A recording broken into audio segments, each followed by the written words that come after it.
God's name is going on in here?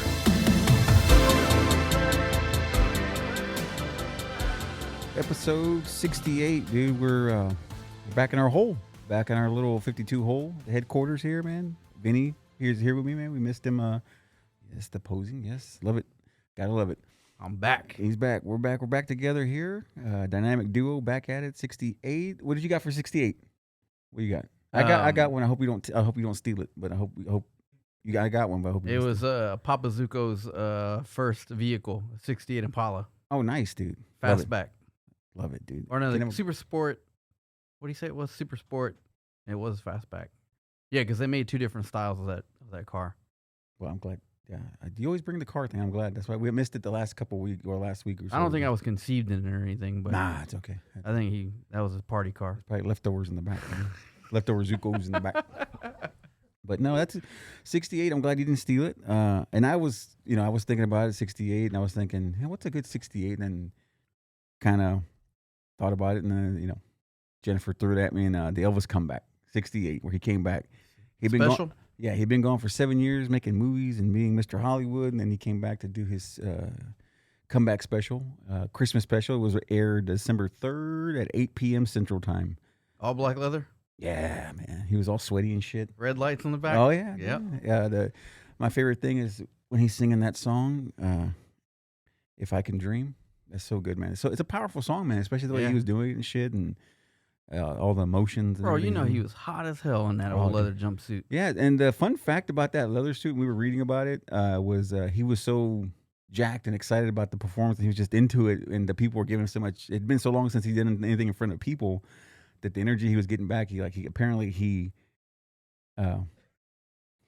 shot in there in the suit. Like my God. He was excited, and he had a little oh no. He had a little shoot. Oh, he had a little shooting action in there. So jeez. Yeah, but that's just because he was just, it was just that he said he always said the people, man, were his king juice everywhere. Yeah, dude, the good stuff, man. The good that's the quality stuff, man. You gotta ball that shit, man. Golly. But that's what the fun fact was, that he jizzed in the thing, man. A little action there, a little excitement. But yeah, that was fun. The 68 Christmas special, like I said, there was not too much Christmassy about it. I know that the Colonel wanted him to put a sweater on and sing something Christmassy, but that didn't happen. That wasn't going to happen. It wasn't going to go his way. Nope. But that was cool. I think that brought him back to life, revamped him, and brought him back to the spotlight, man. He was great. He's always been, like I said, I never was a fan, and I hate to say that I wasn't a fan at one time, but then watching things and kind of studying some stuff and watching a lot of documentaries and things, and he's great, man. Have you been to Graceland? No, I haven't been. I think Jennifer's been, but I haven't been. I think that's going to be one of our trips here soon coming up, is to go up there. I've been twice, man. I've been twice, and it's spectacular. It's weird. Awesome. I know they said that the house isn't as big as they. Oh hell no, dude. It's little, huh? The houses are about as big as like just your regular house. Yeah. He just built onto it, and the rooms were just. They were themed. Yeah. Like, it's just back in that day. It was probably, I want to say that house was probably, like 20, or no, about 2,400 square feet. It's not big at all. Not big. That's not big at all, dude. He just kept building on and on and on. But it's I'm excited to witness that, to go up there to see it, and like go to the little, everywhere he was at and all the spots he went to, and 1,700 square feet. Yeah. Damn, man, there's apartments like that. Oh, 17,000. 17,000. I was thinking I couldn't. Yeah, 17,000. So, okay. Like, my favorite room in Graceland was probably the record room. So when you walk in this place, dude, like the walls, just gold and platinum records, dude, all the way up to the ceiling. Dude, that's insane, dude. To be that talented, man. To be just that insane. He was a special person, man. Like I say, he stood out. He had that certain something about him that you couldn't put your finger on or in. But he was awesome. He was great, man. And like I said, 68. I was like going through all these things and singing. And then Angel brought up to me that Denzel 68. What'd you say? What's his name? Bruce Willis. Jesus, I feel bad for that guy, man. Thinking about him, all the things he's going through, and he's not going to be around much longer. I don't think. Not to be disrespectful, but I don't think he's gonna be around much longer. Were you British fans of us, Mr. Bean? Mr. Bean, dude. I used to love his movies, man. I love his little car. He had a little car, dude, and he's that's for you guys across the pond that the listen pond, to yeah, us. across the pond. But yeah, he was great. I used to love watching his show. He was so weird, man. His face and his nose and shit. Like it was just he was just He's just a weird looking cat. he's a special creature, man. He was special. He was Hey. one of God's creatures. He was gotta love him. But Mr. Bean was awesome. I love Mr. Bean. But I didn't know he was 68, dude. That was wow. I didn't even know he was doesn't still even- alive. Yeah, he doesn't even look that old. Like when you see him, like he always looks the same age all the time. Anytime All you the see him, he time. always looks They even had Mr. 40. Bean cartoons. Yeah, that was great. I used to love that too, man. I used to watch that occasionally. 68, yeah. So episode 68, kind of we touched on some stuff on the last episode. I wish you'd have been there last episode. We were, I was gonna get into it, but I didn't because you know we wanted it for us to talk about came over for you to watch it, The Bear, that's on Hulu, the new series, The Bears, 2 seasons. Like I said, the first season came out last year, and I think it was June of last year it came out. And dude, it's a great series. I liked it because it was just I've always enjoyed cooking shows and like Ramsay's shows like that, and it kind of has that feel to it. But I also like the way you would like the way it's filmed. It's very gritty, like very dirty looking. The way the Very footage is, Tarantino. Yeah, it's just very dirty. It has that like the Joker, the way the new Joker looks with what's his name? Yeah, Joaquin Phoenix. Oh, It wow. has that look, that dirty feel to it, and it's a shot in Chicago. Great story, man. It's just a great That story. 70s feel. Yeah, to and it. I love that, and that's why you would dig it, and that's why I liked it right off the bat. When I first saw the first episode, I was like, "Oh, dude, I'm in." And then Jennifer was I was watching it in the bed, and she's like, "What do you want?" And I told her it was him, and she was. I didn't think she was gonna dig it, but then she's like, "Well, you gotta wait now. You gotta wait for me now because I want to watch it too." So we blasted through it in like a day or two. We went through it all the episodes and knocked them out, dude. Because the new episodes, the new season 2 started. I think it was in June or May or some shit like that. But we ran through all of them already, and it's a great show. And I wanted to talk about it because now that it's a big deal now. Like now he wears the main character. His name is Carmine, but they call him Carmi. And then if you watch it, dude, it's very Italian, and everybody's like cousin. Everybody's a cousin. They call everybody cousin. You know, it's just a funny thing.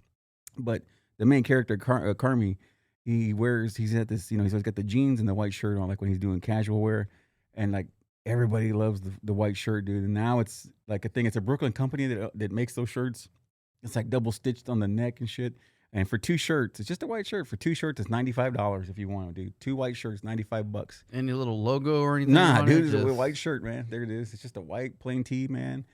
But Wow. yeah, it's cool shit, dude. But he's turning into a thing. Like he's that style, and it's like the simple stuff's coming back now. Just a white tee and jeans, things that they were always classic are starting to come back due to that show. And he is that actor's fan. I never seen him in anything else. This is the first time I've seen him in anything, and he's really good, man. I like the way I like the way his character is. He's he's a very like strong character without saying much. He's got a good presence. I'll probably start it tonight. Check it out, man. Yeah, check it out. It's really good, man. The Bear, a lot of good characters in there. There's one of the cousin, his actual cousin that's not actual cousin, but the cousin that's in the show there. I forget his name, but he's very overbearing and very annoying and very, very like Chicago, very East Coast kind of person, like very big personality. It's good, dude. It's a damn good movie. It's interesting to see how things are done. Are Like they going to explain to me why they call him the bear? yeah. Okay. You'll, All and I don't want to give it. I mean, I don't want to tell you the whole damn story. But it's a good movie, good show. It's not long, dude. I think it's like I think each season. The first season was 8 episodes, and the second one's like 10 episodes. Really good. They keep you in that. My favorite. I'm not gonna give anything away like I did on the other show from Netflix. But this one, there's an episode. It's like a Christmas episode, like a Christmas. It's got the episode has to do with Christmas time, and it shows why the main character Carmine, the reason why he's kind of screwed in the head and kind of thrown off, and it kind of that's the reason why that he's kind of off the beaten path there at his Christmas dinner. It's Christmas with the family. You got to see it though. It's good, and I don't want to give it away, but. Yeah, what you call it, The Bear, great TV show. I'm like I said, this is kind of the shows I watch it again. Like I'll watch it again. Like I'll watch the series again because it was that good.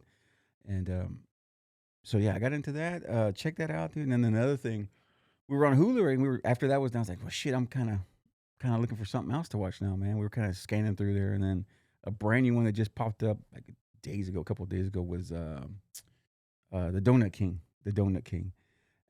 Great documentary on I don't know his actual name because I couldn't pronounce it. I'll chop it up. But when, like I said, after he became an American citizen, his name was Ted. He turned his name. Him and his wife turned into Ted and Christy. And Cambodians came over here, refugees to America, dude. It's like, so he was in the military over there in Cambodia, right? During the war, during the Cambodian War and all that, during the 70, I think it was 75, during the war. And when he got to, they asked him, like when he was in the army and going through, he was in the army, he did with like paperwork and he did payroll and shit like that. So he kind of knew money behind business sense. So when they asked him, he was able to get shipped to anywhere, right, to get out of there. Like he was able to come out of there. And when they asked him, where would you like to go? He goes, dude, America. Like I love cowboys. I love the way it looks in America. That's where I want to go. If I have a choice, that's where I'm going. So they took him to America. He did know it wasn't the 1800s with cowboys. Right? But to them, that's all it was. That's what they saw. Though, man. Like, he goes, his wife said when they asked her, about America, what do you think about it? He goes, I think about rock and roll music, like from the 70s, 60s, and that's what they know, rock and roll and cowboys and shit like that. So they wanted to come here, man. They took him to, back then, that's when they took him to L.A., California, and back then there was the big thing. Right back then was these refugee camps for Cambodians because they were like the big thing back then, like. Them coming to America was a big deal at that time in the 70s. I think, was it Carter? Or no. Oh, it was, who was it that was the president there? Ford. Was it Ford? Yeah, Gerald Ford. And he's like, let's bring these people here, let them come here and let's try to help them. And back then, dude, him and his family arrived here, man. It was him and his wife, and they just picked him up and brought him here. All they had was whatever they could carry. And that's all they brought from the country. And the country Cambodia was destroyed and it was taken over by some kind of crazy ass communist leader. So they left Cambodia, man. They came to America with just, like I said, just what they had in their hands. They came here. They dropped them off in Camp Pendleton. That's where they dropped them off at. They were there. It was tons of families, tons of Cambodians. They were there living there, and then you would see. He goes, I would notice the main character, Ted, the guy. What year was this? 75. And he was just like, dude. He was like, I noticed that families were leaving the camp. He's like, well, how did we get to leave the camp? How did we get our chance to be free and check out America, or get our chance to get out of here? I'm gonna ask my dad about that because he was over there. Oh, no shit? Yeah. Oh, man. About that time. Oh, dude, you ask him. It's Pendleton. Yeah. It was interesting. But the only way back then, the only way you could get out of that camp was like you had to get a sponsor. Like somebody, an American family had to sponsor you, and they'd have to take care of you, and take care of you for a little while, and then get you a job, find you a thing, and then so they did. He goes that they finally got out of there because a pastor from I can't remember from where, Midwest somewhere, found them, took them out, brought him to his church, and Ted became like the janitor there, and he started doing odd jobs and started getting instead of working, and then he started doing that, and then I forget exactly how we went from there, but he was doing the janitor thing, he was doing some other stuff, he was working like 3 or 4 jobs, man. The guy was hustling, man. Cambodian guy, really. Hustler, man, just a hustler. So he started, he wanted to find a trade, man. So he was working at this gas station and then he smelled something. He's like, what is that smell? And his friend's like, man, that's the donut shop, man. There's a donut shop. You never had a donut? He's like, no, I don't know what a donut is. So he went and had a donut and he's like, that when he ate it, it reminded him something called Nom Kong. And it's a treat they have over there in Cambodia. And he's like, that reminded me of that it was treat that sweet doughy smell is what it was. It caught his attention, man. So he's like, what is that? So he's like, all right, well, how can I work here? I want to start working. I want to learn about this. And they're like, all right, dude, if you want to do this, you should go to, because Winchell's and Dunkin' Donuts were the big ones back then. Yeah. Dunkin' had the East Coast, Winchell's had the West Coast, and that's all there was, right? That's the only 2 things they had. So these things were, so he's like, screw it. So he went and works for Winchell's. He's doing that, and they had a thing, if you were a good worker and paying attention and listening, and if you were aggressive and had the potential, they'll move you up. Yeah, and he got his own shop, man. So I think it was I can't remember, it was 75 or 76, they gave him his own shop at Winchell's. So he got the keys to it. He was a manager. He goes, now I was familiar with payroll, and I knew how to cut costs. I knew how to do things and how to help. So he was doing that. He was killing it, man, at Winchell's. He was doing a good job, and they moved forward, and his wife was really like outgoing, and she was great with the community, and so they started becoming like a big part of the community. They started becoming known. People liked them. They were really fun-loving people. So they got in there, and then he started killing it. And then it's funny, dude. It's really cool that I think it's really neat that what was it? The stats were for in America for every donut shop there's for 3,000 people in America, but in California for every shop it's for every 7,000 people. So it's just like there's so many donut shops in LA and Cali, man. It's just so many, dude. So Dunkin' Donuts couldn't even get in there. And so what it is, the whole point was is like he started this thing, and he was the first Cambodian to get things going, and he helped the whole community of Cambodians get donut shops. Like he was the driving force. He was the catalyst by I forget what the number is. 95% of donut shops are owned by Cambodians because of him. Like this one guy, because of him. So like his family stayed over. Like he was like after he started making it, he started to worry about he started opening donut shops and shit, and he started growing. And anyway, he was just to kind of go back to this. He was the one the originator of the pink box of the donuts because of him. He said the white ones costed more because the white boxes cost more. He goes, so I'm gonna go with the pink ones. Nobody wants the pink ones because they look tacky. You know, the other people are like, well, those are tacky. He goes, yeah, but they're cheaper. And then they became the classic iconic staple. The pink box. So he started that, man. The pink box. That's funny, pink box. But so he started that, man, and so he started getting shops, and he started blowing up, man. He started making money, and he had all this. So all his family, he was worried about his family. So his family was stuck over there in Cambodia still. So at this time, when he was growing over here in Cambodia, his family was getting like cleared out of their neighborhoods. Like there was a small town of I forgot they said like shit, what was it? Ohio or something like that, the size of Ohio or something like that. That the population was that. But anyway, they cleared it out where they were at. They wanted to, the guy, the leader, the dictator there that was in charge wanted to clear him out and make everybody peasants and slaves for him. You know, make them all slaves. He goes, if you were known to be educated, you're going to be killed on spot. If you were a doctor, kill you. So one of Ted's one of Ted's cousins was a educational guy, real smart guy, but he goes, I had to pretend that I was an idiot so I wouldn't get killed and I could stay with my family. So he had to pretend to be a nobody. They didn't want nobody smarter than Hell no, dude. So what they put you to work in the fields and all that shit. They just wanted slave labor. That's all they wanted in Cambodia. That's all the new takeover, and they blocked it off so where you couldn't leave and shit. So that's what he was. So his family was stuck over there. And I forget how the story went, but in 1979, Thailand saved him. Like the Red Cross came over there and saved his family. Like his family, his cousins, and everybody, his brothers and sisters that were stuck in Cambodia. The Red Cross and Thailand saved them, and they asked them again, where would you like to go? Without hesitation, they're like, America. Like that's where we want to be, America, because that's where I want to be. That's where we all want to be. So they took him over to America, man. They brought him here, brought him to Ted, man, and he got them all hooked up with spots, man. He got them all donut shops. They're like, if you can cook a donut, you can survive. You can get a spot. I'll get you. So he was leasing out all these donuts. He was making money left and right, dude, killing him, making money, dude. Like at one point he was worth $20 million. At one point, had a mansion, the whole night. Like he had parties all the time for his family. He had a big family, so he had big parties at his mansion. Yeah, no shit, right?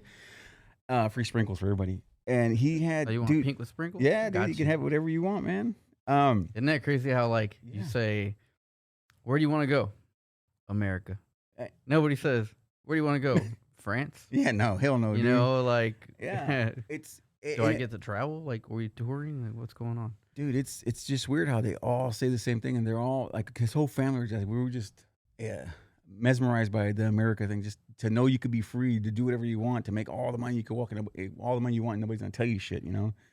So they came here, and Ted began to sponsor all these families. Like he had over 100 families that he sponsored from Cambodia, and he was giving them money, and they got them shops.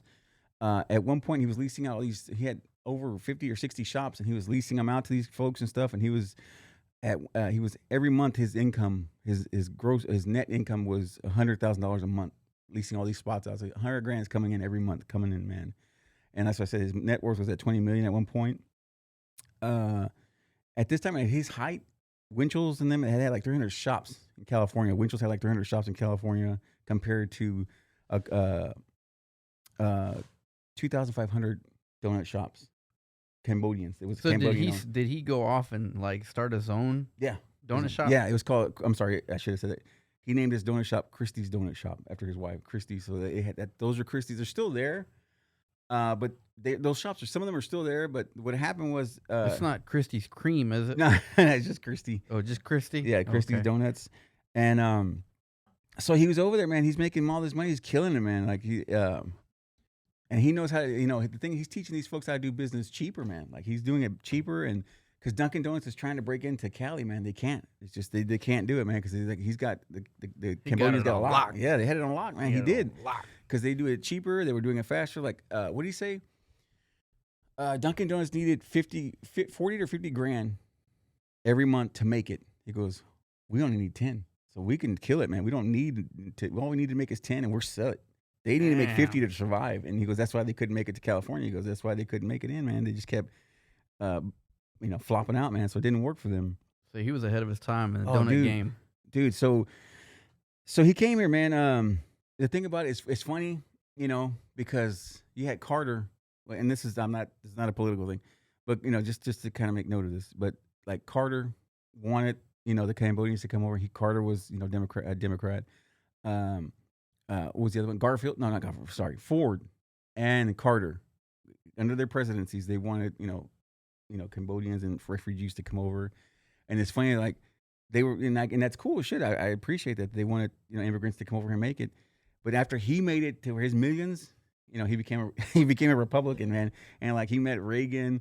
And this, you gotta think, to show these pictures, it showed him like poor and penniless. And then the next frame, it shows him with Reagan and Bush gave him like some big ass award for being like some kind of award for like outstanding businessman of California, something like. It's a huge award he got from Bush, man.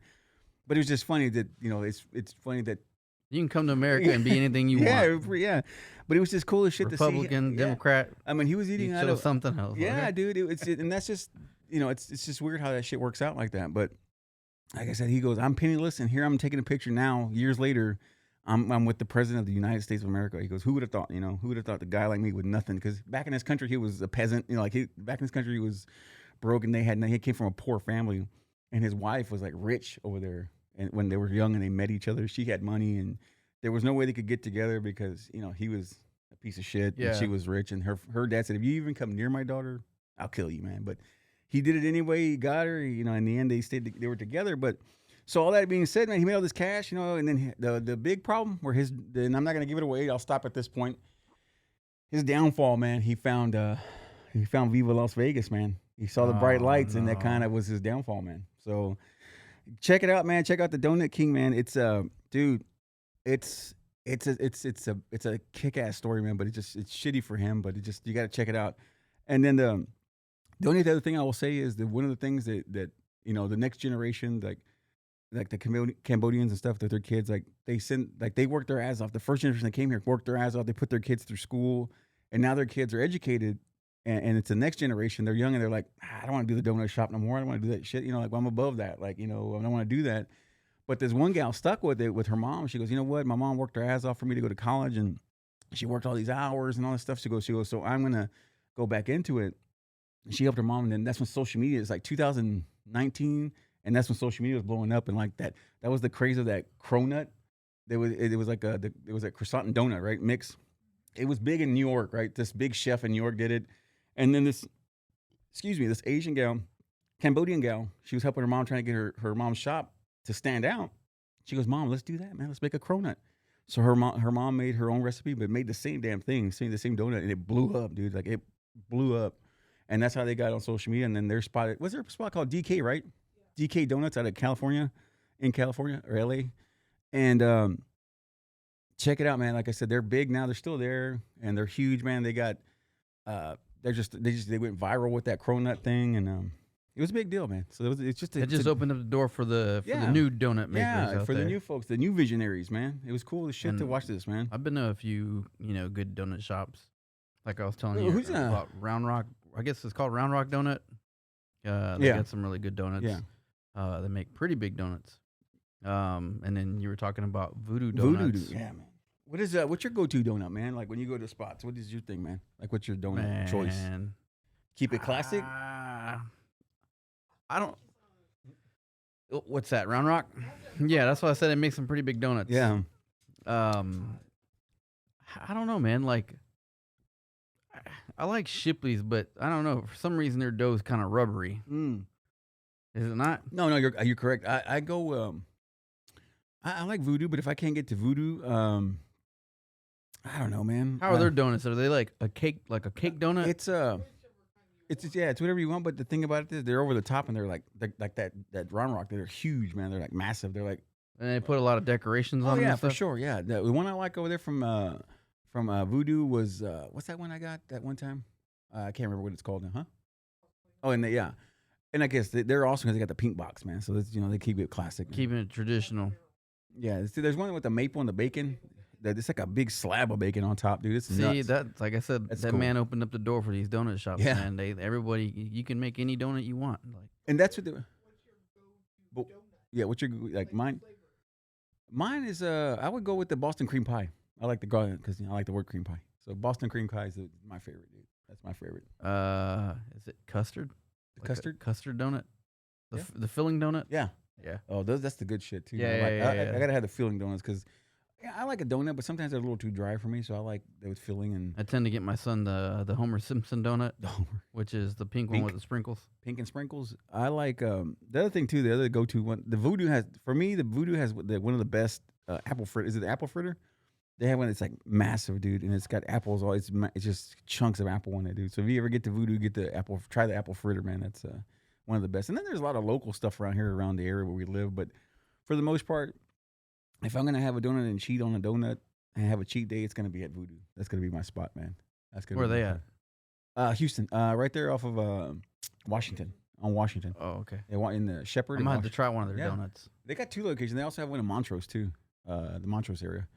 But yeah, that's a spot, man. Like with that donuts is the shit, man. I just can't have them too often, man. Can't have them too often. At least I can't. But yeah, that was Donut King's amazing, dude. Check it out, dude. Like I said, I don't want to give away too much of that. I gave a lot of it away now, but just not, just check it out. That's what one of the good ones I was checking out on Hulu. Trying to think what else we were checking out. Also, again, dude, James served it up, man. We were getting full on the American Dream over there with hot dogs and fucking old fashions over there. James D's house, James DeFrancis' house there. We killed it, man. We had a good time. Next time we go, we gotta make sure we come, man. Come with us and check out the wrestling memorabilia he's got up there, man. I just want to see what this man has. Dude, he's got some cool shit. Like, I saw photos and I was like, dude, like, what do you do? Yeah, dude, he's amazing. He's got cool shit. You live in your. Like, does he just? What does he collect? He got just a little bit of everything. I know that I love his jukebox. It's like one jukebox like 40s and 30s, and it's set to wherever that jukebox is from, whatever era that jukebox is from. That's what he has in there. It's everything, and everything works, man. That's what's crazy. Everything works. Themed rooms or what? Like just the one room where it has. There's stuff everywhere. You can't keep your eye off everywhere. Anything. There's stuff everywhere, dude. It's insane. I guess it's insane, man. Yeah, dude. It's just from the photos. It just looked like this guy has like all kinds of stuff. Yeah. No, it's great, man. We had a great time. Like I said, maybe next time we'll get you over there and we'll redo another one. We'll have another session over there. I got some ideas to go over there. He wants to do some more stuff, and we're gonna have a cigar night too. So we gotta do. I'm down. Yeah, cigar nights are great, man. Dude, what else, man? What else I was getting into, man? The Bear, the Donut King, man, and Wham, dude. You gotta check out Wham on Netflix, dude. The Wham special. It's like an hour and a half, dude, of how they became where they're at now, dude. It's just you don't know how things happen. It just happens. Like how 2 guys met in middle school or whatever, and they just meet? Yeah, no, for real. Yeah. So the main guy, Andrew, not George Michael, but Andrew was the founder of Wham, dude, and he's the one that found. He's the one that found. We all know George Michael. Later on, came out that George Michael. When you look at they were showing like from when they were kids in middle school. Or I think it was middle school or elementary. But George Michael was a little chunky kid, man. He was chunky, had glasses, he had like a little fro, and he wasn't George Michael, man. Like it was just different. He was very shy, and this guy Andrew was trying to get him like to, come on, man, you got the personality, come out and let it shine, dude. So they're friends and they're growing up, and then this is why I want to watch it because man. I didn't know if Andrew was like ended up being his. Yeah, they were best friends. They were best friends. Yeah, but they were best friends. No, they were actually best friends. Andrew, that's the beauty part about George Michael, man. He said throughout the whole, because the thing is, the documentary, it's all like audio of George Michael. There's no, you don't see him because it's all just archive audio of him. He's not a lot. He's not around anymore. Is No. I think we lost him. Like 2 years ago, huh? 2-3 years ago? Recently. Yeah, we didn't. He's been gone for a little, not too long. But it's weird how they started off, man. Like it's just when they started off, they were doing ska music, man. And Really? in 78. In 78, him and Andrew got together and they started doing ska music. And they had a band. They had a whole band, a whole big spread band and shit. But it wasn't taking off, and they weren't really. They were just kind of messing around. It wasn't really taking off. They weren't getting serious. Like the rest of the band wasn't getting serious. Like they weren't. It wasn't just working. So in the early '80s, they were going to dance clubs and hanging out and just partying, man. Like they didn't have a job. They didn't have jobs and shit. They were in late teens, 18, 19. Where did this all take place at? What was it? Was it London, right? No, not London. George Michael and him and Andrew. I forget where. He's English, isn't he? Yeah. George Michael. Is that where it was in England? You sure? I think so. Anyway, yeah. So they started going to dance clubs and shit like that. They were, like I said, they were jobless, and so they were dancing, having a good time. And him and Andrew were hanging out one time, and I think Andrew said something about Wham Bam, and he's like, and George Michael's like, oh, that I like the way that sounded. So he created the song. As they were doing some rehearsal, he created the song by just him saying that phrase, and they created the song that was called Wham Rock, and it was like their first single, and it was kind of like a cross. Their influence was like it was a play off of glam rock. Their influence was, I'm trying to see what their influence was, kind of like rap, disco, and pop influence. Man, that's what they were using. That's what they were doing. That's what their influence was.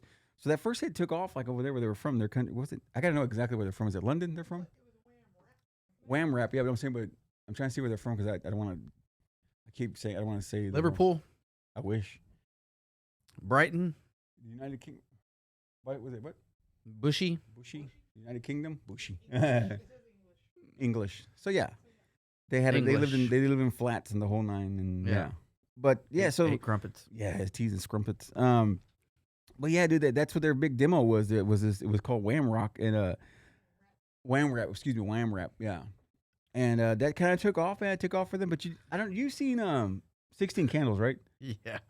Do you remember 16 Candles? There was this song, and I don't know if you know the scene, because I know the scene like the back of my hand, man. It's when Long Duck Dong's in the tree, and he falls down on Jake Ryan, and there's a song in the background, and it's a real poppy song, real upbeat poppy song. And it's like, hey sucker, what the hell's gotten into you? Yeah. And I didn't know that was Wham. That was them. That was their first massive hit. And it not took wake me up before you go. No. That was a little down the road, man. So they had that song. It was called that particular song was called Young Guns. And they were shopping that, and nothing was hitting for them, man. And finally, somebody saw them performing at this club, and they got in November of '82. They were '82, yeah. In November of '82, they were put on this show called Top of the Pops, huge show in London, right? London or I don't know, fucking London. Big TV show, man. It's like huge, like Soul Train kind of big, massive TV show for that generation, And they were put on there. It was called Top of the Pops, and they did that song, the Young Gun song, and dude blew them up. And it was funny. He was like, dude, we had like two outfits. Like George Michael had like two fancy outfits, and the other guy Andrew had like two. And he goes, we had to just kind of pick the outfit that we thought was the coolest, and we went on TV, man. And it was them two, and then two chicks, two ladies, two friends of theirs that just kind of were buddies of theirs. They did this performance, man. They killed it, and it's blowing up, and they started making music, dude. He goes, and then he goes, at one point people were like, you guys must be rich, right? We see you on TV, you must be rich. He's like, dude, we're broke as shit. Like, we're living on my mom. I'm still living at my mom's house, George Michael, and then the other guy, same thing. He goes, I'm living with my parents. Like, we're doing all this shit, and we're blowing up. But were they in their teens or like early 20s? Yeah, teens and getting to 20s, because when they hit one of the big hit, when it hit the Wake Me Up Before You Go, they were 20 years old when that popped. 20 years old, dude. And they wrote it, produced it, and everything. And the funny story behind the Wake Me Up Before You Go, that guy Andrew, he was going to work or something like that, and he left a note for his dad on his door, and it said, "Dad, wake me up." But he wrote because he wrote it, he was writing fast, so he goes, "Wake me up," and before you go, and he just added the go just because he was being silly, right? And then George Michael saw it, he's like, "Dude, that." he wrote the song after that. Wake Me Up Before You Go. It was just a note to his dad, and he was like, "That's it, dude."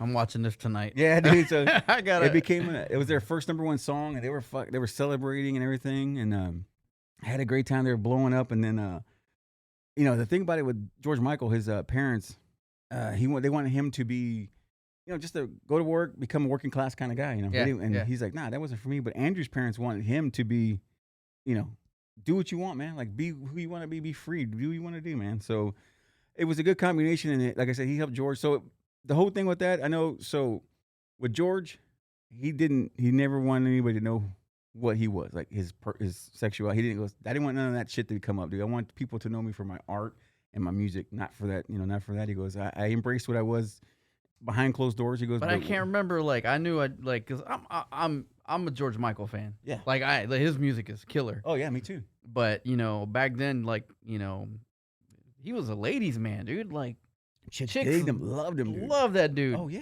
the dude. leather jacket, the There's fucking 5 o'clock aviators. yeah, 5 o'clock shadow. Yeah, dude. Like Tight pants, bro. And Tight it's pants. just but Tight that's why I'm gonna watch it because No, I want to yeah. know if Andrew was his friend No, or so- was he his friend? No, she thought so too, but no, Andrew ended up getting married and stuff, and they were just like high school. They were just like elementary friends, and they grew up together, and they were best buds, man. They were just best friends, and Andrew got him out there, and it got to the point when they did what was that? They had one song where "Careless Whisper" when that first came out, like when that song came out, Andrew was like, dude, I knew this guy at this time. I knew George Michael was struggling with his own personal stuff, man. So But did he have a thing for Andrew? No, not at all. They were Not just, at all. They were just totally like just best friends, just legit buds. They were homies. buds. Yeah, Homies. Oh yeah, they were Okay, buds. Yeah, okay. yeah. Because we were concerned too. We were like, I wonder where this is gonna go. But no, it wasn't like that, man. They were just cool friends, and just he was Andrew had his back, man. Andrew had his back for sure, man. Andrew was his homie. Yeah. Okay. He didn't have his back in that way, but yeah, Had his yeah, back. Yeah, he had his back in a friend's kind of way. Okay, I'm still gonna watch this shit. No, you have but to. Like You have to. I just needed to know. Yeah. Like it's not a spoiler or anything. No, but, no, not at all. Because it was just to see. Anyway, so the cool thing about Andrew was like, I could tell that George was the writer. George said, "I'm gonna be the writer. I have to take the lead, and I got to take the reins on this." So he was George. That tastes bad or what? Citrus. Was it citrus? Citrus something. Yeah, but that's not a good plug there for Topo Chico's drinks. That's a bad Topo Chico. Work on it. Work on that one. Yeah, no sponsor on that one, dude. Maybe that flavor. Pass on that one, dude. I'm gonna finish it, but For sure. But yeah, dude, Andrew said that he could tell that George was the guy, man. So he's like, I could tell that he was starting to take his spot. He goes, and I wasn't gonna get in his way with spotlight, dude. So he let him do it. So the Careless Whispers, he let him do the video. Was just George Michael. It's just like him by himself. And that's kind of started introducing him to be George Solo Michael. artist, yeah. Yeah, and that was like the step in. And Andrew's like, dude, I didn't give a shit, man, because like I said, I was making music and I was living my dream. We were making music, we were making money, we were making #1 hits. He goes, so does it let him have the stage? He goes, let him have. oh, it, so dude. he was a producer for George Michael. No, Like, George Michael produced and wrote everything, but they did it together. This is after Wham. Oh, Like, after Wham, yeah, no, after Wham, it was just George No, Michael. By okay, himself. oh, yeah, yeah. he was all on his own, dude. Like so it stops right when the show stops. The kind of ends like right at remember Live Aid when they had a thing. Yes, Yeah. yes. So right when that happens is where it ends. And dude, to see that thing, to see the stars that George Michael's singing with on that stage, dude, at Wembley Stadium, he's singing with #1. He got to sing with his hero, which was Elton John, and then he was on stage with Michael, was Michael there? Michael was there, right?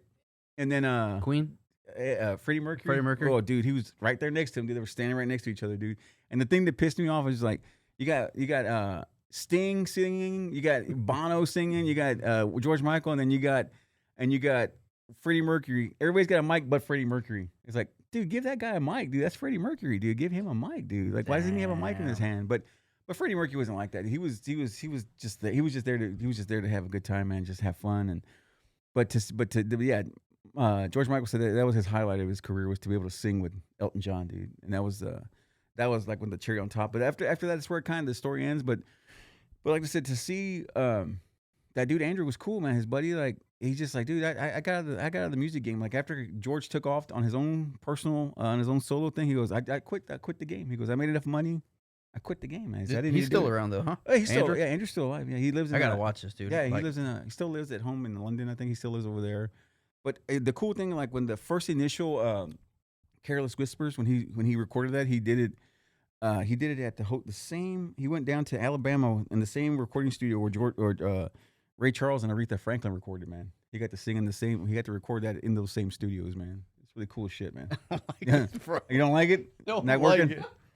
Toss it out, man. Vinny tossed out the shitty Topo Chico drink, so No. we're good now. The What was it? passion fruit mango We're was better? a lot better. That's better? dude. Okay, we're Yeah, better. the other one, I felt like somebody just sprayed me with perfume in my mouth. Oh, dude. So that was not cool. Not a good time. Then, No. No, just wrapping up on that.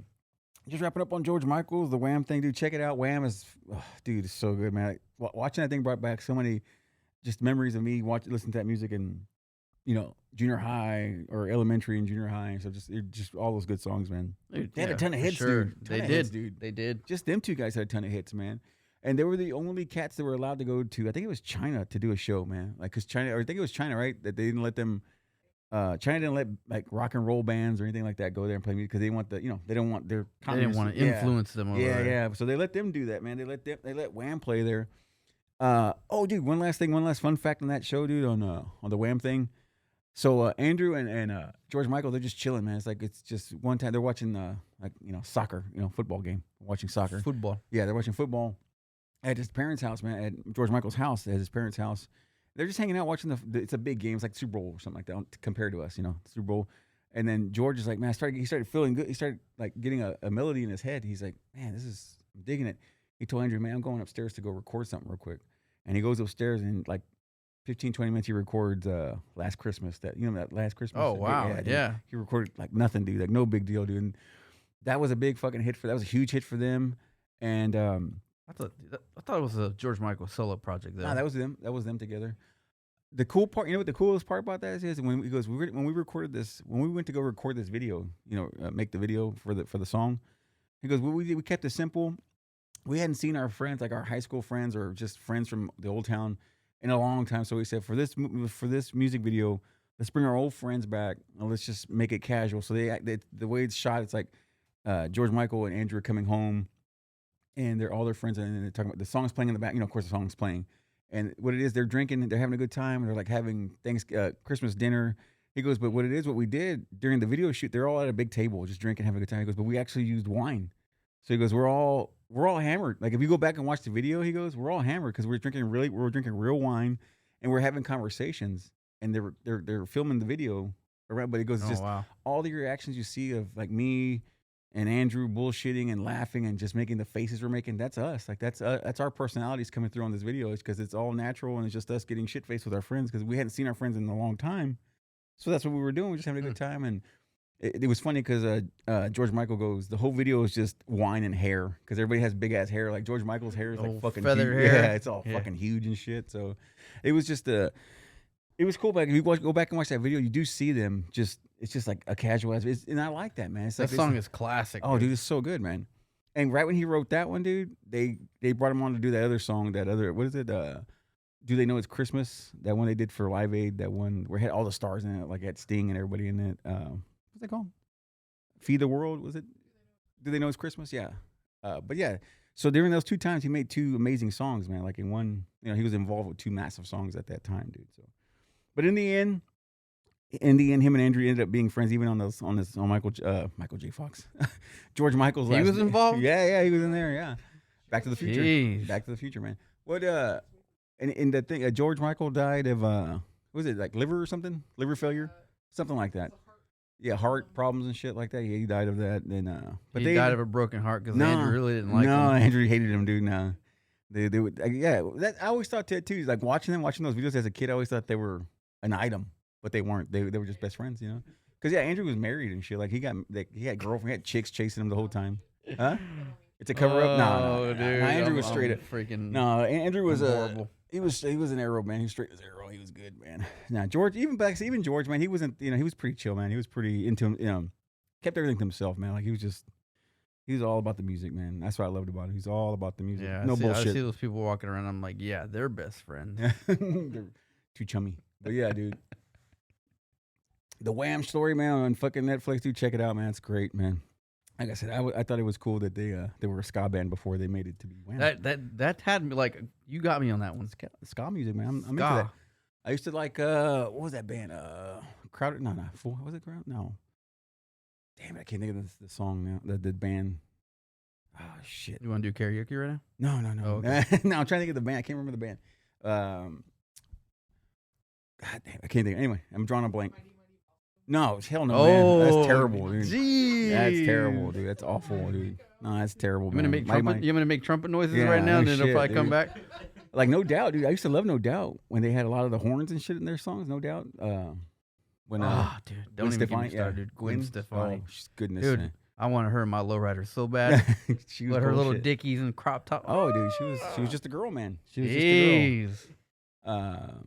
But man. Yeah, dude. God damn, what's the name of that band? It's a ska band. They did Our House in the Middle of a Street. Shit, I can't think of. You talking about Bloodhound Gang? No. No, that's Our House. Madness. Jesus, yeah, Madness. Yeah. What song is that? Madness. See, now you got Our House in my head now. They also had One Step Beyond. They had a ton of hits, man. Our House in the yeah, middle. that's them. That's them? Yeah, it's them, dude. They were. No way. Yeah, they were awesome, dude. What are they called? Madness. Yeah, they had Welcome to the House of Fun. I used to know them from this British TV show I used to watch. I used to watch a lot of British shit when I was a kid, man. BBC, bro. Yeah, for real, man. I used to watch that. Yeah, baggy trousers. Yeah, that's baggy right. trousers. Yeah, dude. One Step Beyond was my shit, though. I used to like a lot of horns. They were very horny in that one. Oh, Extremely God. horny. Extremely horny. Horns. Yeah, a lot of horns, dude. You want trumpet noises? Yeah. Yeah. Out of what end, though? What end are you going to give me the trumpet noise out of that? But yeah, dude. Wham, check it out. Good show. Good flick there. And the other thing was stay away from Threads. Don't go on Threads, dude. It's gonna screw up your shit, man. Threads, the new thing. It's Zuckerberg's version of Twitter. It's just a copy. It's just the same. It's just a copy of it. It looks just like Twitter. What do you mean it's gonna mess up? Nah, man, I ain't messing up. Because if you get the Threads, it links up to your Instagram. And if you ever want to get rid, I hate that shit. If you get rid of your Threads, it'll delete your Instagram. So that's why people are like, fuck it. I'm not gonna deal with it. I'm not gonna fuck with it. So. I hate when he's like when you're like Facebook. Yeah, dude. Like it's just Instagram. all just fucking. It's all because it's all links the meta together. World. Yeah, the meta world, man. Man, it's the meta world, man. Like you ready? Screw paper trail. Yeah, dude. That's why people are staying away from the Threads, man. But I'll stick with Twitter, man. Like I said, Musk is over there. I'll stick with him. I'll stick with Uncle Musk, Elon. Doesn't he want you to pay for things though? Yeah, he does. And then also too, they're gonna give you so much screen time. Like if you're not verified, you only get like 2 hours of scrolling or something like that. You only get damn 2 hours of scrolling. Yeah, that's it. Yeah. Wait, you can only see so many tweets? Yeah. So many things. Yeah. So it's just like I better pick the good ones then. Yeah. But like I said, I only go on to that's where I get my news from, man. Twitter is where I get my news from because there's a lot of where reporters. I get my news. That's where I get. There's a lot of reporters on there, and they're kind of like freelance reporters, so they're not on a side. They're just kind of giving their, it's just kind of a middle of the road opinion. Because I get a lot of wrestling threads on my Twitter. Yeah. Know what's going on with the AEW stuff like that. That's what I use Twitter for. Yeah, I use it for bullshit news. And then like that fucking thing I saw on Twitter was where I saw that ball from Vegas. You seen that ball? Oh, that's amazing, dude. That's so cool. I love it, man. I wonder how many. I bet record drivers just like hang out there. Oh, dude, it's gonna be a nightmare, dude. Like I said, it's a distraction. Just posted up right there on the freeway. I mean, that thing like when you're going through even like Oklahoma, they say when you're going through Oklahoma, leaving Dallas, there's a big what do you call it, casino, and they got a big. It's called, I think it's the WinStar, and they got a big screen thing, and all it just shows is like the bands and what's coming and shit like that. But people get distracted, and they have a lot of wrecks right there, and that's just the WinStar. Really? That's just a casino. Imagine this thing. It's a big ass. It's like it was made into it's like an eyeball and a basketball. Mm-hmm. It's like it's cool as shit though, dude. It's like it's a real piece of art, man. It's like, what was it, $2.3 billion? That's like the shit that you see in like a Marvel movie that crashes down in the middle of the freaking city. Cool. I think it's and it just does all the crazy shit. Concert venue, I think is what it is. I think it's a concert venue. You mean you can go inside of it? Yeah, it's a theater, I think. Yeah, have concerts and whatnot. Oh wow. Yeah, dude. So that's where I see all my shit on Twitter, dude. Shit like that. Fucking mindless stuff. And are they gonna fight? No. Well, I don't know. I hope they do. The only thing about that, dude, is if anything, I think Zuckerberg has the upper hand on that, dude, because he practices jujitsu, or he's learning jujitsu, or he's been doing I'm it. still tripping about that Mayweather Gotti fight. Oh yeah, when they had what was it? Gotti the third. Yeah, and Mayweather opened up his mouth, and that's it, man. Now he had death threats on his family and everything. Dude. It was crazy how they Jesus. broke into a brawl at the end there. Kind of broke into a fucking hot mess, dude. It was because I guess he was Messing talking with shit. the family, bro. Yeah, dude. Messing with the family. So yeah, I hope that they fight. Maybe cool if they fought if Zuckerberg. But I think like I said, Zuckerberg is that I worry about it. I worry for Elon because there's those kind of different strengths. There's that country boy, white boy, country boy strength, and then there's the kind of the sometimes when you have. I've learned from experience as playing sports and doing like that growing up. When you have the deaf kids, those guys are strong as shit. Those guys are strong. The country boys are so strong as shit as the kids growing, and then you have the Zuckerberg. He's that nerd that has that strength where if you get back him into a corner, he's gonna destroy you. So I think, yeah, he's gonna go all nuts. crazy, Yeah, no shit. So it's like those different ranges of Fucking strength. Elon's gonna go like this, and the goddamn Iron Man suit's come out of nowhere. Dude, I love Elon, but I think he's gonna. I think, like I said, Zuckerberg's pretty. Like He's Mark pretty, 6 and shit. Yeah, he's pretty crafty, dude. I think he's gonna weasel his way in there to a victory. But I don't know. That'd be interesting to see them just for the hell of it, just for shits and giggles. I don't know, man. Where else? What I was gonna ask you about? Oh yeah, so like the reason why the Wham thing came up and what caught my eye in the Wham series, the documentary, it's like it took me back instantly when they showed them when they came to America for the first time and they went to Sam Goody and they did like a signing and shit. Yeah, dude, they did a signing at a Sam Goody. Threw it way back, bro. Yeah, Just- dude, that was cool shit to see that. And I remember seeing people at like for me, my place was Soundwaves, and that's the place I went to see to get my records and CDs. And, Soundwaves it's local though, right? Yeah. That one was and then what was the thing too? Was Sam Goody? Was it Sam Goody? I remember. Tower Records, I remember Tower Records. Sam Goody. Yeah, I remember Tower Records also. too. And then also in Austin was Waterloo Records, and that's where we used to get our. That place is still around, huh? Yeah, that one's still there, man. It's still in the I forget what. It's like right off of Congress. Yeah, it's right in there. But I was just thinking about that, like going and you probably know this too, like buying concert tickets and shit like that, like having to go to a store, like you had to wait in line to buy tickets for a concert and shit. Like now you get it online or whatever, but back then you had to go sit in line. No, you had to wait Yeah. for like customer service or a kiosk to get these tickets. Yeah, you had to Or go to the box office. Mm-hmm. We were talking about that. Me and Jennifer were talking about that. And we were talking about how her tradition was to go to get tickets like to Backstreet or not Backstreet, but what was the other ones? Come on, NSYNC. You had to sit in line, and the thing about it is that when you're waiting in line overnight and shit, you got people who are just into them just as much as you are. You're talking about it. People are interacting, and it's just the whole experience of going out and just being around people who are into the same shit you're into now. And then now you don't have that because now you got the phone, so now you're in a group chat with people or you're in a fucking feed or a thread with people talking about the shit you're into. You're not interacting with people anymore. So, but that's what I enjoyed. And like for me, my thing wasn't so much concert tickets. My thing was sneakers. So going to get the new Jordans or whatever shoe was coming out, you wait in line.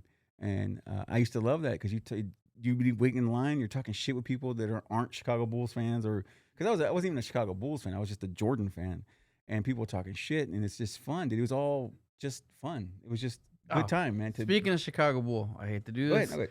but bro, I stumbled across Jordan versus Bird. The McDonald's commercials? No, What's that? like legit, like who put up the most points? Who put up the most like stats? Who Bird was better? Or Bird was better. Yeah, Bird was a hell of a shooter, dude.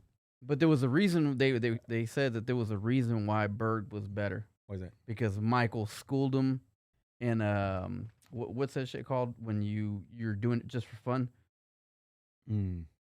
What is it called? Like playing horse? No, not playing horse. Like I was about to say prohibition. No, what is it called? No. Now I'm having a brain fart. Like But All-Star anyway, games? no. But yeah, it was like the U.S. team versus his college team, Oh, okay, yeah. and like Jordan just like like schooled Bird, right? Mm-hmm. So you had the NBA team, Yeah. like players versus like your college players, Oh. your up and comers. Okay. Okay. Now I know. And I'm trying to think what they would call that. it's Was it exhibition. Exhibition. Exhibition. I got you. Yes. Okay. So it was an exhibition. Yeah. And like, dude, Bird took offense to that, man. He was pissed. You didn't like that shit? He didn't like that shit at all. So he said anytime he played Michael, Mhm. he made sure that Michael wasn't going to get over on him. I mean, they had some. I know that one time, that one highlight they show over and over again, where fucking Jordan fucking Shook him. crossovers and Yeah. everything, shoots over the Bird, and then that was, for me, that was when I saw that thing. I was like, shit, man, that's the next generation. You know, when I saw that in the highlights, like, damn, that's when I knew that era of Bird and Bird and Magic and all that shit was over, and like this was the new guy. Like that was the new guy. So for me, Jordan was just the all around guy, and he was so mysterious, man. Like he was just a If mysterious I find guy. it, I'm going to send it to you Yeah, send it because to it me, was yeah. really interesting. I need to watch that. Because you even had like NBA All-Stars that played in the same seasons that they did. Yeah. We're like, dude, Bird killed Michael all day long. Jesus, dude. And I was like, but you when you think of Jordan, you think of like Jordan, right? Yeah, for sure. But Bird, like Larry Bird, as you say, after he broke his back, Yeah. that he was done. Like he couldn't keep up. Yeah, because he was always He was really in Yeah. pain. he couldn't do it. He couldn't get, like when he did the Olympic team, Mhm. the dream team. Like he didn't play much. Like he was always But he said, okay, and when they did the Dream Team, Mhm. that's when he kind of like let loose because it was him and Michael on the same team for the same reason. Yeah. You see what I'm saying? Yeah. But when it was the Celtics versus the Bulls, Yeah. no dice. all out war. All out Yeah, war. Jordan had hell with the Celtics, man. So yeah, I got to send you that. No, I send me got that to link find it, for but sure. yeah, it's about 35 minutes long, but it was super interesting. Oh, what was I going to tell you? But another one of my things I like telling you. I know you, because I know I like telling you the things. What was it that I came across? It was The Rock, like early in his career. Oh, here we go, Yeah. The Rock, man. Early in his career, they were showing how he always had like the tracksuit, and he always had the track shirt on. Yeah. And they always said, "Why did he always have that?" And then eventually he just unveiled his body at one point. He showed his body, you know. But the problem was, and Cena was giving him shit about it and talking shit about it, like that before Rock had the body that he has now. You know, when he unveiled that new body, when he came out with his new look and everything, that he had man teats. And like when he No, was dude, wearing- he had surgery. So yeah, he had the surgery. So that's what they was. And I didn't know that. That's what I said, because I always wondered why he always had the tracksuits on and the shirts. And that was I He's never knew. Why. Samoan, bro. No, I didn't know. Like, yeah, I didn't those know. dudes are big. Yeah, no, I get it. I share the I share the grief. You know, I got the man teats too. So you know, they it say hurts. they say The Rock. If you look at The Rock now Yeah, compared to when like you said, and you stick. know, Yeah, when he was my favorite Rock. Yeah. Eyebrow raising, trailblazing. oh yeah, You know, but he was just, dude. He was like, yeah. He's a heavy set gentleman. yeah, dude. He was heavy set. Samoan. Yeah. Like, and then he got into Hollywood, and then that's when he started tightening up everything. But I didn't know. Like, you know, they didn't know they worked on his teeth though. I didn't know that they did. You know. yeah, they surgery on lifted his him up, teeth. and you know, Yeah. and then now he's doing all these. He got all the expensive drugs that he can take now to look the way he does at 55. Oh, he looks fantastic, dude. I saw him the other day. I saw him on Instagram fishing, and he was like flexing with the. Of course he with the- was. like that with the rod and reel. He's like that. Of course he He looked was. good. He looked good though. You know, he's got the perfect. I think he's got one of the better looking bodies. You know, he's got the nice. I know it's all juiced up, but it doesn't matter. I just say it looks. It's like a superhero. That's Yeah, what when you dude. draw a superhero. That's what the body. I think he's about to hit rock bottom. Yeah. No pun intended. No, right? No, yeah. But yeah, he's about to hit rock bottom in Hollywood. no shit. Think Mhm. so? Yeah. I know that he flopped on that other one. That one movie didn't do too hot. They're over him. Yeah, could be. Yeah, I think he's just not working. He's trying to like pretty much tell everybody he is the action star. Nah, Nah, not gonna happen. Zuko hasn't showed up yet. We're still waiting on him, man. We gotta wait on. We're gonna get him there, man. The other thing I was gonna touch on was, oh shit, what was it? God, I lost it. Anyway, but yeah, I wanted to share that with you with the Rock thing because I thought that was I didn't know anything about that, but that was. I always find that because I'm always deep diving on shit, and I came across that. I know you Just I like to read you watch about- a lot of Netflix and stuff Yeah. like that, dude. My thing is like I've fallen a rabbit hole on YouTube. YouTube. On Actually, I can't get YouTube. into the YouTube, man. Dude, I'm always like just everything, just YouTube. Like I just go into like all this crazy shit in YouTube. The only thing I get into on the YouTube is like, because like I said, I follow all these comedians and shit, and that's where I go down the rabbit hole with these comedian things because I always find it funny how, you know, if I don't find a certain comedian funny, I don't acknowledge him. I don't Nope. think about him. But there Nope. you got guys that got YouTube channels dedicated to one comedian where they're just always, oh, I got dirt on him today. I got this dirt on him today. It's like, dude, you don't have time. You got too much time on your hands, man, to be, you got a whole channel devoted to one guy that you can't stand. Like I wouldn't waste my time on somebody. Like if I didn't like, I don't know, if I didn't like Eddie Murphy or something or whatever the case is, I wouldn't deep dive on him every day. It's like he did this today, or this he lied about this today. Like people are just nuts, dude. But I do the rabbit hole thing on the comedian shit because all the new ones I follow a lot of them, and I just like to see what the bullshit is. Eddie Murphy. Eddie So when Murphy. you say the name Eddie Murphy, what's Yeah. the first thing you think of?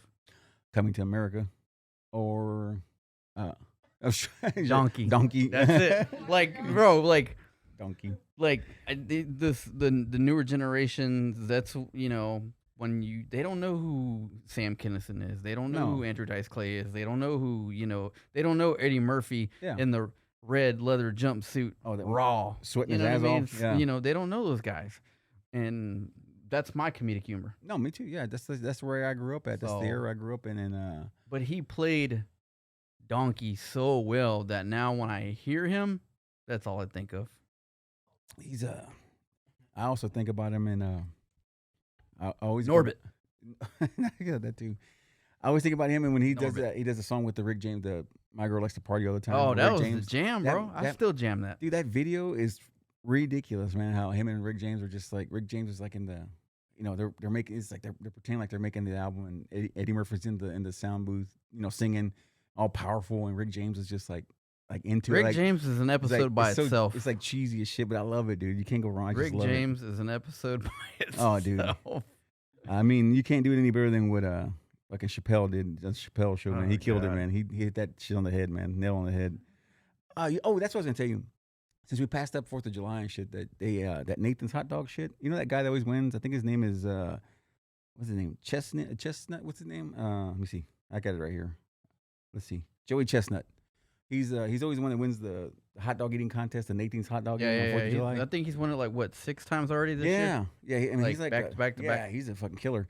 Anyway, I was Watching watching this little Asian cat, but Oh yeah, Takashi. I Yeah. remember, or I think that's what. Or no, I'm thinking about 6'9". So yeah, I'm thinking about him. That's not who I'm thinking. Yeah, that's not the right guy. Kerplanchy 6'9". So that Joey Chestnut guy, I was just looking at his social media and checking him out, and then he had this thing where he goes, I do all these eating contests and shit, and I eat like shit, for those one day. He goes, but I watch my weight, I work out a lot, I do a lot of shit. He goes, but I do have a cheat meal. He goes, there was this clip that he had.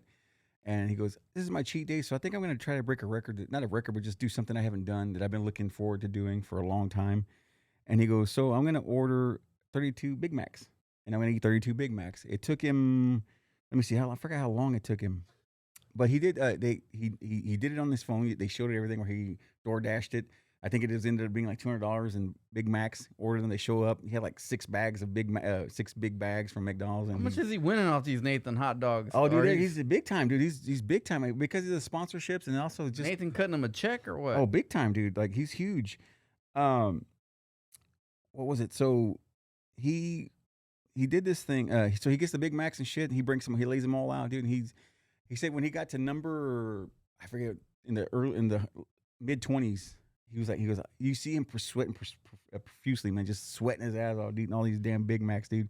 I think it ended up taking him almost 8, was it? I can't remember if it was 16 minutes or 17 minutes to eat the Big Macs, the 32 Okay, Big Macs. so is he dunking it in water? No, That's he's eating nasty, straight up. But like, No, he eats them straight up. He drinks a little bit of liquid because he can't drink too much liquid to get full. But have you ever noticed like when they Yeah, do they those I hot hate dog, that. they put it I in can't stand water that and they shit. do that? yeah, slide it. Yeah, because it says it slides better. Yeah, and then it was 16,000 That's calories. it? 16,000 calories. He put on 15 pounds. Big Macs on there. How many? We're getting how many Big Macs? 32. 32. 16,000 calories and 15 pounds he put on that one thing. 18,000 calories, excuse me. And he did it in 38 minutes. 38 minutes he ate those 32 Big Macs in dude. 38 minutes. Dude, it's It's crazy, man. It's like you see him. Like, it's Does like he like yarf after though? No, dude. He's just sweating his ass off, man. He was like, I'm sure he does, but yeah. But that was his cheat meal. He goes, I've been wanting to do this since I was a kid, and he goes, I finally got to do it, man. Dude, like 32. there's some food that I eat and you just see me slow chew because I can't take it anymore. Slow chew. But yeah, I was watching that guy, and then let's see what else. There's one more thing I wanted to hit on, and I can't find it. Screw it. Anyway, but yeah, that 32 Big Macs, dude. Let's do it. You want to do it? 32 Big Macs? No? I'll try. We could try, man. 32. That's Like what was between it? both of us, right? 32. Yeah. I doubt we could make it. I'd Dude. probably do like 2 or 3, maybe. I'd probably I'd get 2 2 or in. 3. What was it? How much was it? $162? Yeah. Okay. Yeah. Well, they were DoorDash, and he gave the guy a massive tip and shit. Wait, what do you mean $5 each? Big Macs? The Big Macs? Yeah. Shit, last time I went to McDonald's, I spent $20 on value meals. Value meal. Yeah. Ain't nothing value Yeah, about he it. just bought the burgers. Yeah. But, I was like, $20. What the hell did I get? yeah. $5 for a Big Mac. I was waiting for him to slide a sirloin out or something. Ribeye. And then I think Jeez. later on we're gonna put this out, dude. Me and Vinnie are gonna take our chances here in a little bit, and we'll show it later. We'll put the video out later. But me and Vinnie are gonna try this 1-Up candy. It's a sourest candy you can find. So we're gonna try that out, see if it kills us, and we can make it home. And, It comes with the let's see. I'll put the aftermath on a TikTok. It comes with the neutralizer and everything, so we don't die. So see what happens with that neutralizer. But we're gonna try that a little later. We'll get into that, and then like I said, we'll put a separate video out with that in there. But other than that, man, I think we're good, man. We're back together, Dude, back at it, seriously? You seriously want to do this? Yeah, I want to take a chances. I want to see what happens. I want to live on the edge with sour candy. Let's do it, man. We're gonna do it afterwards here. We're gonna knock it out. Am I gonna have a lining after? I don't know. I don't even know. Like my stomach's just gonna fucking gonna- fall out, or Bunghole's gonna fall out, man. It's all right, man. We'll give it a Golly, shot. dude. We'll give it a shot, man. You got anything else, Vinny? You want to talk about anything? meh. Okay. I'm That works for me. your boy back. We're back, man. We're back. Dynamic Duo's back, man.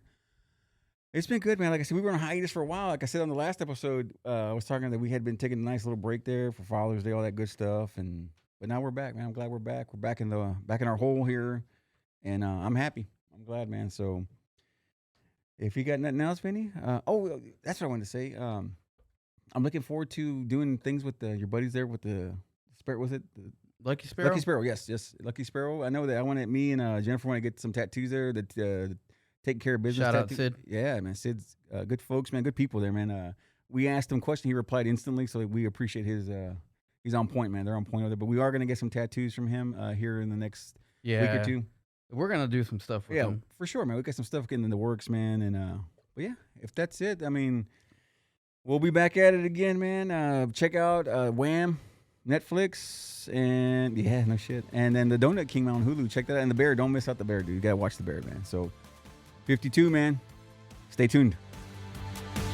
I was just in my office and I heard a ruckus.